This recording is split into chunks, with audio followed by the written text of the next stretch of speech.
Hi guys, welcome to an exciting episode of Sojourner Tales podcast. My name is Quadri, your co-host, and I'm Mina Awal. I'm the Co-Vice President at BETS SU. Celebrating International Women's Day, and I would like her to introduce herself. Thank you so much, Quadri. It's really amazing to be here. My name is Yejide Adewakun. I'm a data governance consultant, and I've got a legal background spanning over a decade in corporate and commercial transactions, and I currently combine my legal training with data governance to provide strategic advice to companies within the UK. I recently graduated from the Sheffield Hallam University with an MBA degree, and then I also have a degree from the University of Warwick in International Corporate Governance and Financial Regulations.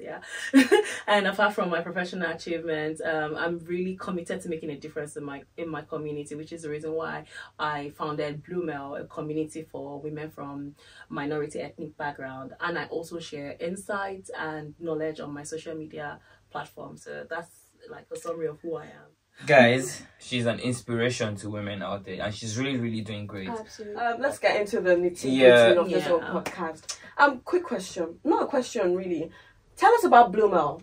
Tell us about Bluemel Network. It's a community for women. Yes. But yes, tell us more about it. So Bluemel started from my own personal experience, and I think it's a shared struggle for women who have moved. So not just recently, but who've moved to the UK. So when I moved here with 2 kids. My children were aged 2 and 3, and I mean it was a hustle. I experienced a lack of access to information.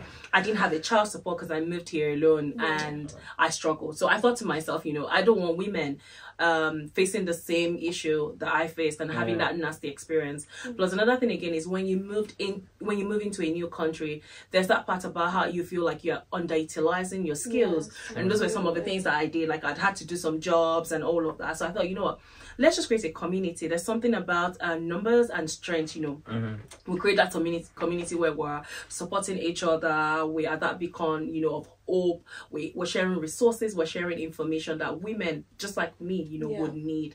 And that's how Bluemel came up. And currently we have over 700 women from over 100 cities in the UK. I'm blown, like from Northern Ireland, from Wales, Scotland, England. It is really amazing. I love the fact that there's so much collaboration going on in the community, and the mentorship is like, it's amazing. You have people saying, I want to do this, that people are helping to review CVs, that people are having conversations, things that you don't even know. It's and sometimes, you just want to rant. You want people that look like you, that understand you, and you get that a lot from the community. So it's been amazing. Just He's also investing in women, like important to you. Going to first start to talk about investing in women before I start talking about why it's important. And the reason why is this, because a lot of people genuinely don't understand what it means when it comes to investing in women. And sometimes, we get this gender war. Now, I'm always quick to say it, like, it's not a gender war. It's not a man versus women kind of thing. So when we say we're investing in women, what we're trying to say is that we are giving us the opportunity and the resources that we need, for empowerment. So it might be economic empowerment. It might be our well-being. It's with respect to our career and personal development. So when you give us the opportunity and the resources, you're investing in us. Now, it's really important to invest in women. And why is this important? Because it creates that ripple effect, and it's a positive one that is not just only applicable to our economy, but it's also applicable to the world now. So when you invest in a woman, the benefit doesn't only stay with her. It moves to her family, and it also moves to the community. So recently I was reading and I was reading this, I think it was a report by Clinton Foundation and the World Bank, where they shared that majority of women actually invest up to like 90% of their income back into their family. And that's why, you see all those statistics saying how women help in terms of breaking poverty cycle. And this makes sense because we are the caretakers, we're the nurturers, we're the educators, we're the wellness provider, and it means that we're the backbone of the community. So if you invest in a woman, you definitely invest in the community. And I also will always like to say, like, women, we have so much potential. There's a lot when it comes to us, and majority of the women out there are change agents. And it's important for us to start, the more we talk about this, to be honest, the more we tell our stories, the more people see that value that as a woman, you're not just there, it's way more beyond that. So yes, we support, but we're also the backbone. It's important to recognize that. What's that personal story or a personal experience that you must have gone through that shaped your views on empowering women? Women should be inclusive in certain things. What's that story that must have shaped your view? So early in my career, like I mentioned, I used to be a lawyer before I transitioned into data governance. And I saw my female colleagues faced with unconscious bias by, colleagues. And a lot of my female colleagues were overlooked when it comes to key projects, and even back in our own country as a lawyer, you see a lot of men who are, it's male driven sort of, you see those men, they are the senior advocates of, Nigeria and all of that stuff. And you barely see a woman make, a partner in a law firm or be son until recently, things are changing right now. And those kind of things sort of like highlights the gender disparity that I mentioned and the importance of inclusion, and diversity when it comes to women empowerment. And I remember like a personal story now. I used to work in a law firm, and so in the law firm, because we're lawyers, and I used to work at like a top law firm, so we're expected to look a certain way, dress a certain way, not in a bad way, but because if you want to come and meet a lawyer to help you solve your issues or something, that person has to look like they're capable. So it was more like, and we always say prim and proper, even in law school, you are taught to be prim and proper. We dress corporately and look nice and all. So I had that culture from working in a law firm, and then I moved from the law firm to the finance sector, and I was working in this company, and I would go to work like wearing heels and dresses and just looking nice. I would roll my hair, do my makeup, and work 8 a.m. to 5 p.m. and all of that stuff. And I realized that a lot of people did not feel like I could give value, even though I was working on projects and stuff. I was being viewed as the girl who would dress very well. There was a time we had like an award night in the office, and I got the best dressed female in the whole group, because it was like, and while I was there, director said something like, "Oh, you should not be." It was almost like you shouldn't be so happy to be getting kind of thing, because I was smiling. I mean, I was slightly like, just smiling, and then it was like, "Oh, you should be talking about people viewing you based on the kind of project, the kind of your brain and all of that stuff." And I was just thinking to myself, like, this is what we're saying. This is how it is. Like, people view you based on, it's unconscious bias, the way you dress. Someone sees you and they think, "Oh, you don't have anything to offer, valuable to offer," and all of that, And for me, this personal experiences highlight the need for women empowerment, and it has shaped the reason why I'm very vocal about advocating for women out there, because we get overlooked just because of very tiny little details that someone just decided. And speaking of stereotypes and all that, how do you approach promoting inclusion and empowerment for women in the workplace? Yes. So one of the things that I personally did is to contribute to the cultural diversity and value in my workplace, and that's being a member of the committee. So we have this diversity, equity and inclusion committee, and I thought, I need to be in there, not just only because I'm a woman from a minority ethnic background. I'm also a woman in an industry that is male dominated, so there's a need for us to have fair representation in decision making when we're making policies should be inclusive. Absolutely. So that's one of the ways that I feel like my cultural background, my experiences will help to enrich the professional experiences of my colleagues.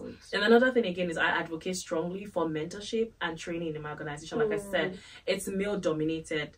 The number of women that we have in my industry, in the tech industry, is less than what we have in the men, the men that you see there. So one way that we can bridge this gap is to empower women, girls who are interested in getting into the tech industry, give them the training, and then representation, seeing someone like them, mentorship, like, you can see someone like me out there doing amazing thing, working in that workplace, it's very important in terms of promoting inclusion and diversity. And the last that I always think of is, you probably heard that golden rule that says that treat everyone the way you want to be treated. But when it comes to diversity and inclusion, one of the things I've learned is the rule is treat everyone as they expect to be treated, because their society, their expectations, their boundaries that people have set and you have to respect that. You can't think just because, oh, this is the way we do things, so they're going to accept it and see it like and that, you know. For instance, you know, sometimes when it comes to sharing in workplace and all of that, you know, you might need to respect someone, like, you know, their societal upbringing doesn't allow them to share so much. Or I think I was sharing with a friend recently about eye contact, you know, from my own background of, when you're talking to a senior executive, you can't look at them in your eyes because it's disrespectful. But then you might be working in a place that you have a colleague who's looking and you're thinking, oh, maybe they're not connecting with me or something. So you need to So you need to understand that we're all different, and it's dealing with those unconscious bias that we have about people, you know, and just making sure that it doesn't affect the way you work with people in your workplace. And if you were going to give an advice to people that will be listening and watching this, how would you advise them to, you know, be a part of that community and empower the women in their lives? How would you advise them to do that? I would say the theme of this year's International Women's Day is to invest in women, right? So it starts with investing in a woman. So as a man, it could be your girlfriend, your friend, whoever it is. Wife, invest. Invest. You know, and like we said, investing is helping them, like providing those opportunities, resources. If you see something that you feel like it would be beneficial to them, like, you know, push them towards that direction. Sometimes it was a friend of mine. She's a tech. She founded a tech startup, and she said to me about how she was having a conversation one time she was in a conference, and they're talking about how women are so reluctant to get loans compared to the male counterpart. Sometimes it feels like we have to be pushed towards the right direction because so many things happen, you know. So you need those, you know, that community to help you and all of that. So if you can't invest in a woman, please invest in a woman. Also, speaking up is really important because sometimes we don't speak up for ourselves. So you being there, like if you see something that is maybe despicable or someone is doing something, like speak up, help a woman, you know, speak up also for flexible work conditions for women. You know, women struggle, like I said, being an, you know, immigrant women, sometimes it's hard to work with childcare and all of that. So do we need to have, like, you know, if for your organization, flexible working system, zero contracts, so many things that you can do to make people's life easier. So it's investing in them, speaking up, and affirm, like, words of compliment. You know, like we said, we deal with imposter syndrome and all of that stuff. Like, feel free to just, you know, affirm a woman and so just basically be that extra support for the women in your life. Let's start giving our women the accolade that they deserve. If they are doing something, we can support them, give them the accolade. If you compliment, give, like, letting them know that you recognize the effort, because the amount of sacrifice that they even make that we don't even know about, like when you hear them, you would be shocked because you didn't ask them to do it, but naturally, instinctively, they do it for you. So, like, I just feel like it's so unfair that we're still in this world of trying to fight for women to be seen. It's like, not even a competition. That's another thing. Like, people see it as a competition. It's not a competition. It's not a man. Women are actually natural. So it just comes to us naturally to take care of the people around us. So yeah, it's great coming from a man. Well, it's amazing to hear that. And it's International Women's Day, guys. We have Bloom L community to support women. Yes, women from minority background. And like you heard that earlier, she shared that she's had over 700 women from 100 different cities. So you could be anywhere in the world. It's not limited to women in the UK, is it? So right now, because we're starting small, and then before we move all the way to maybe other countries, so for now, it's just for women navigating their way in the UK while we create a structure for if you want to find out more about Yejide's community, Bloom L Network, you could also reach out to her. What's your Instagram again? So Instagram is Yejide Adewakun. But basically, empowering women doesn't just stop in personal lives, also in the workplace, like professionally. Companies should be able to, like, be inclusive with their policies. And then in your personal lives as well, be supportive of that woman in your life. Yes, women we are natural nurturers, but we also want to be nurtured. Now, if you're listening right now, support that woman in your life, not just as a man, even you as a woman. Be supportive of every woman in your life. And it's International Women's Day. Celebrating women is not just about these days. Women should be celebrated every day. Literally every day. Like, I think like we do it on International Women's Day, and then we drop it and then go back to I think that's another conversation about because I feel like the critical things are being discussed during International Women's Day, and after afterwards that, the conversation dies, and we go back to status quo.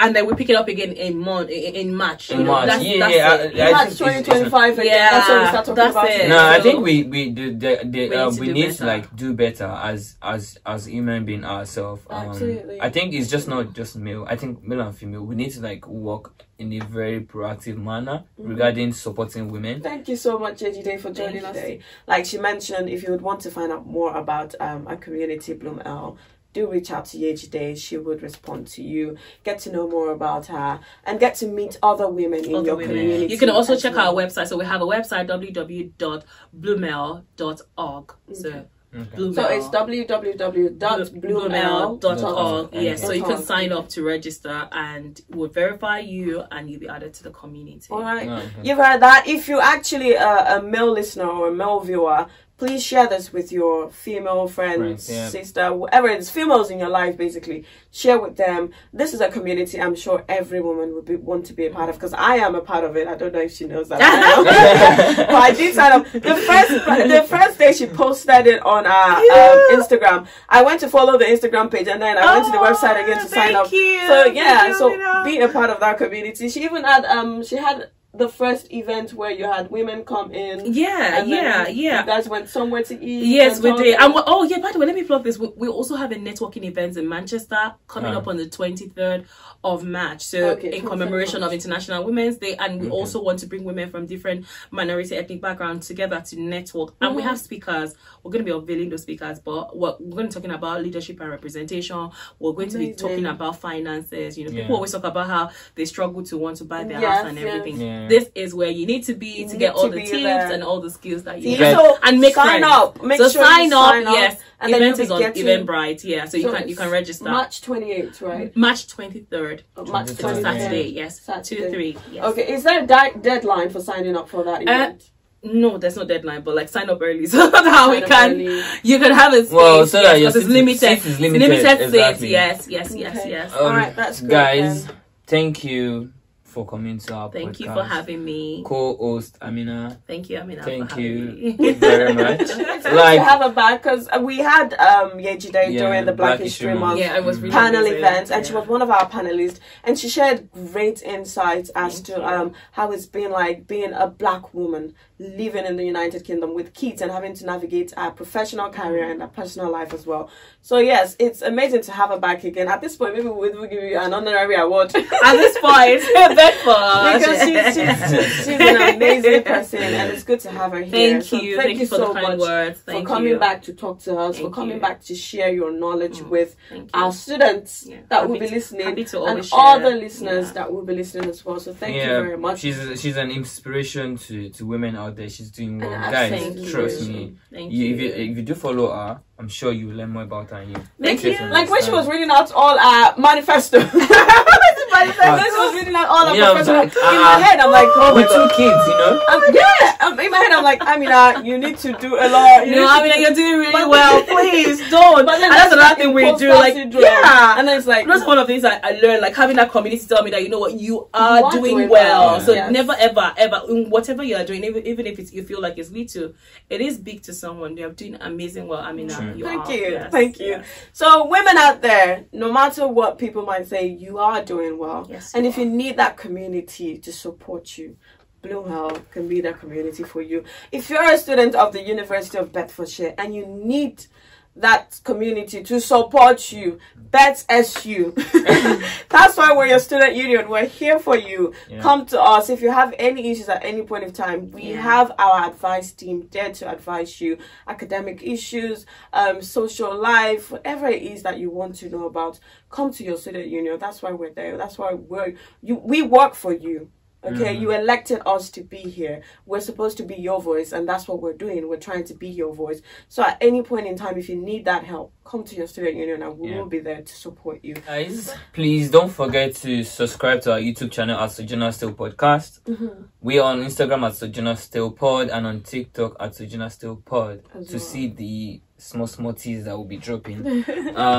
And guys, please follow Yejide on Instagram. Yes, Yejide Adewakun. And also in fact, Bloom L. I hope I don't go tell someone if they ask me for my Instagram handle, I don't go, Yejide Adewakun. Oh my god, I mean, guys, thank you for the support. I really appreciate it. Thank you. Guys, Bloom L is the way forward for women out there. And to the women out there, you guys are doing exceedingly well, amazingly well. You deserve all the accolades. So, happy International Women's Day. Happy International Women's Day.